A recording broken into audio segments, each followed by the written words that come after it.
The pounding of my wrought iron gate rattled the morning air, followed by muffled voices demanding I open up. They claimed it was official HOA business. A black SUV idled nearby, and 4 bulky men in identical polos climbed out, looking like a discount version of a SWAT team. Inside, I sat at my kitchen table with a mug of coffee, my German Shepherd Max at my side. By the time they realized the gate wouldn't move, they were staring down a furious dog, the double barrels of my shotgun, and the unblinking stare of my weekend guest, a retired Navy SEAL named Travis. But let me back up a little. My name is Daniel Crow, and I bought my ranch-style home in Maplewood Estates for one reason. It sat outside the reach of the HOA. I valued my privacy, my freedom, and the right to let my lawn grow as nature intended. The HOA's territory didn't even begin until 3 houses down. I made sure of that before signing a single paper.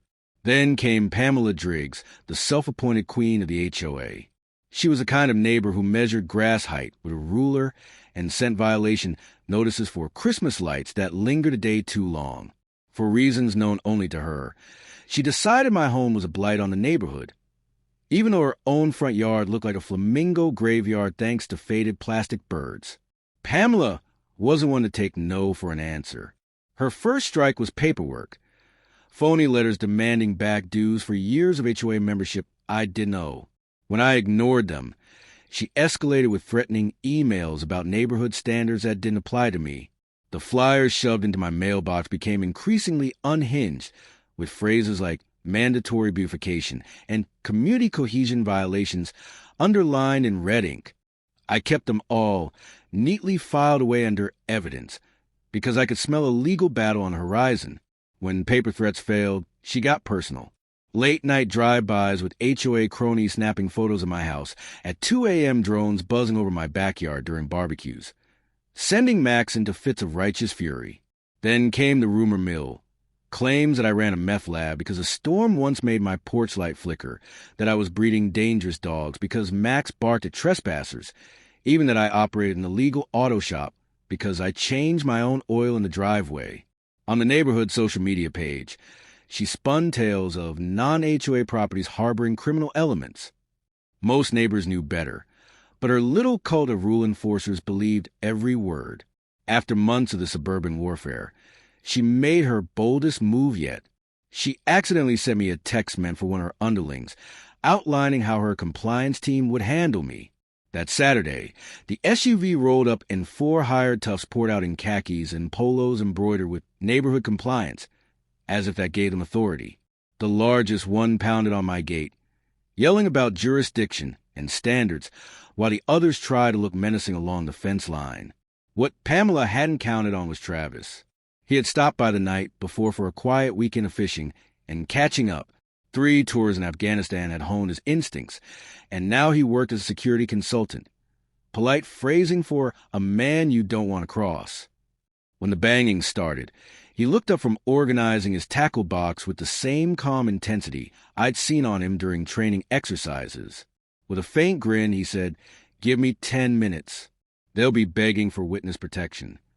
Max was already stationed at the window, unleashing barks so deep and fierce that the men outside were starting to second-guess their life choices. Would you like me to continue rewriting the story all the way through to its ending, or stop here at the standoff point?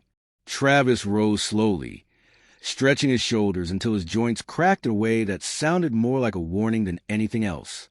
I retrieved my shotgun from the closet, double-checking that it wasn't loaded, but knowing the sound of it cycling would be enough to send a message.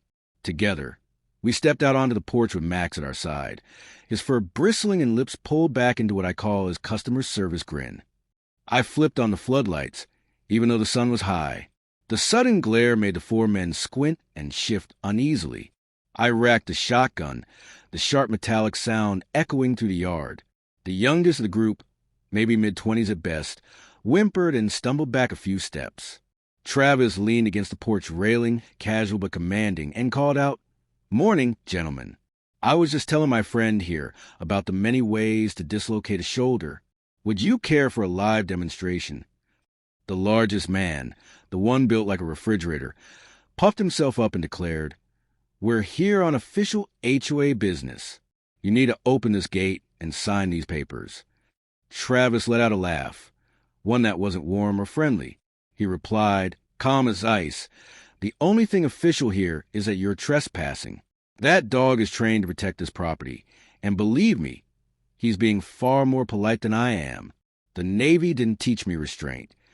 The four exchanged uneasy glances, their confidence clearly slipping. Hired muscle rarely stays brave when the job looks uglier than the paycheck. Just as they seemed ready to cut their losses, two sheriff's cruisers rolled up. I had called them earlier when I spotted the SUVs circling my street. Deputies Murphy and Chin stepped out, both already well-versed in Pamela's reputation for harassment. Murphy, sounding exhausted, said, "Let me guess." She's at it again.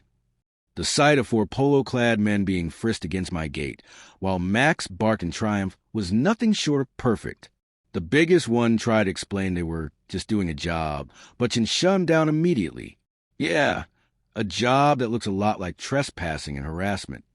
The youngest cracked first, blurting out, "Pamela Driggs hired us. She told us it was legal. We just had to be persuasive." Murphy jotted in his notebook, shaking his head. Travis, never missing an opportunity, offered a full statement. He described how he witnessed four men attempting forced entry while making threats, and how he and I were prepared to defend the property. He added just enough of his military background to make the deputies nod in approval. By the time the compliance team was loaded into patrol cars, they looked thoroughly humiliated. Even better, Pamela had left a trail a mile long. Emails, text instructions, and even payments labeled HOA enforcement in a money transfer app. The deputies finally had the ammunition they needed for charges. That same day, Pamela was served with papers for harassment, stalking, conspiracy, and hiring unlicensed security. The HOA board held an emergency meeting where she tried to play the victim, claiming I had entrapped her, but with the threat of liability hanging over them. The board voted her out unanimously before she could finish spinning her tale. Her supporters dwindled quickly after the story hit the news. The headline: HOA president hires men to intimidate non-member. Arrests made. Left little room for sympathy. Still, Pamela wasn't one to retreat quietly. She tried suing me for emotional distress and defamation, arguing that my response to her team had harmed her reputation. Her attorney, clearly desperate for a paycheck, stood before the judge insisting I had embarrassed her on purpose by calling the police. Judge Harrison nearly fell out of his chair laughing. He called a recess just to regain composure. When court resumed, he asked, "So, let me understand. Your client sent four men to intimidate someone into joining an HOA he isn't even part of, and she's suing him for embarrassing her when it failed?" The case was dismissed on the spot, the judge labeling it frivolous and nearly sanctionable. The criminal case was even worse for her. The prosecution laid out her messages, payment records, and testimony from several other homeowners she had tormented over the years. She claimed she had simply mistaken my home for an HOA property, but the county records destroyed that excuse.